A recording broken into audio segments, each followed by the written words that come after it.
Right away across the back straight, ladies and make him very welcome. Here he comes, Daryl, Peebles. Hey!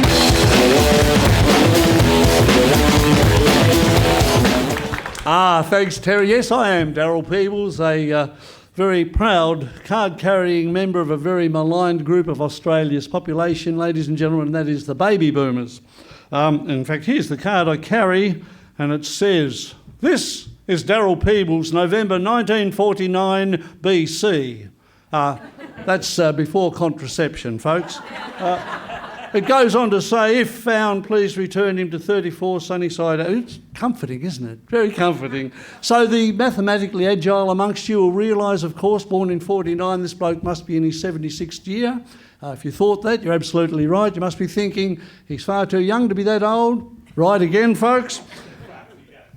But when I turned 75, it occurred to me I'd reached that age at which, should I pass away, my friends and family would feel okay about using that terrible old cliche, that cricket analogy, he had a good innings.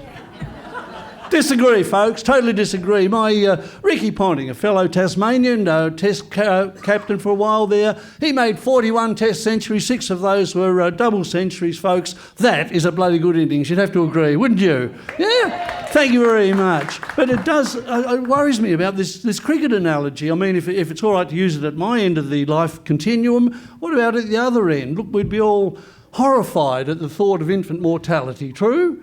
But if a little one were to die before their first birthday, you'd hate to hear somebody say that, poor little bugger, he was out for a duck. You wouldn't want it, would you? Wouldn't it? Or he was caught behind at 13 by the parish priest. You don't want to hear that, do you? Don't want to hear that. Anyway, I might be 75, but I prefer hanging out with younger people, folks, especially in comedy clubs, and it does beg the question, what's an old bloke like me doing hanging around with all these vibrant, virile, talented, young comedians? And what is it that I've got that they haven't got? Well, it's pretty easy, folks. 3 things. It's arthritis, superannuation and a house. I'm feeling pretty good though, health-wise, look after myself, you know, bit of exercise, regular checkups. In fact, I went to the doctor a couple of weeks ago. He gave me the thumbs up. That brings tears to your eyes, doesn't it, Cobber? Bloody hell.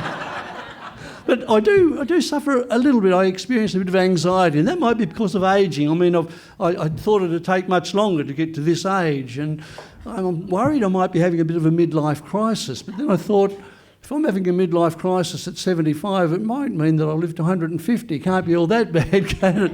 But I don't know about this anxiety. I've had it a little bit all my life. I mean, all my life I've had a fear, for example, of speed humps. I'm slowly getting over those. I went to Centrelink the other day and filling out a form, got it wrong. Apparently, constant anxiety is not the correct answer to the question, what state are you in? Anyway, I was, as I said, in Centrelink, what I was doing there was looking for a job. I don't want to be idle, I wanted a job, and there aren't too many jobs for 75-year-olds, folks. Have you noticed that? So it's just as well we've got this new gig economy because we can make our own opportunities. Like I thought I might become an Uber driver.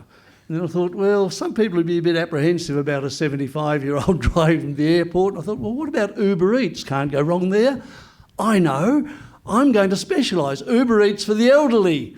And then I find out there's some mob called Meals on Wheels got that market cornered. But I've come up with the solution, folks. I'm about to become Australia's very first Uber undertaker.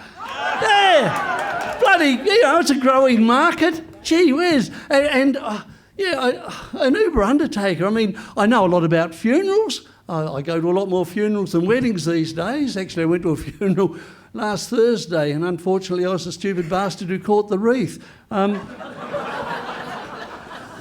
Anyway, where do we go from that? But there is one job, folks, one job that I've been able to hold down once a year, every year for the 15 years since I got out of full-time employment. That is, every December, I'm a shopping centre Santa. How's that? Yeah, I met all the selection criteria. I'm the right age, got the right colour hair and eyebrows, slightly overweight, bulbous red nose.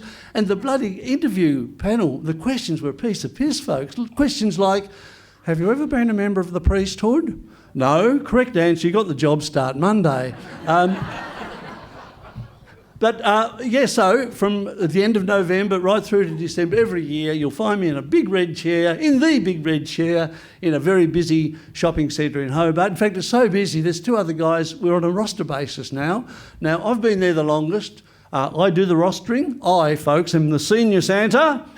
Thank you very much. The other two blokes are legally called my subordinate clauses. The wonderful thing about Santa is the joy you bring to kids, but there is a downside, there's a danger. It can be quite risky, and I'll give you a little example. Last Christmas, a sweet little girl, 7 years old, butter wouldn't melt in her mouth, angelic, big toothless smile. Santa, can I ask you a Christmas riddle? Oh, of course you can. What's your riddle? What colour is an elf's willy? Now, folks, at this, it'd be very easy to play along and go, ho, ho, ho, I don't know, what colour is an elf's? You can't do that, folks. Leads to a lot of trouble. You could be head up for having inappropriate behaviour or dialogue with a minor, so you've got to stop the conversation and change the subject really quickly, like, oh, no, Santa doesn't talk about things like that. Now, tell me, what would you like for Christmas? The problem with that, my dear friends, is it leaves you terribly, terribly frustrated. See, I'm really pissed off now. Here I am, 76 years old. Christmas is approaching very quickly once again, and I still don't know what colour an elf's dick is. Anyhow, thanks for having me. My name is... that's right, Daryl Peebles. Look, if you find me wandering the streets of Brisbane looking a bit bewildered, you'll find my address here. Send me home, won't you? Thanks for having me. Bye.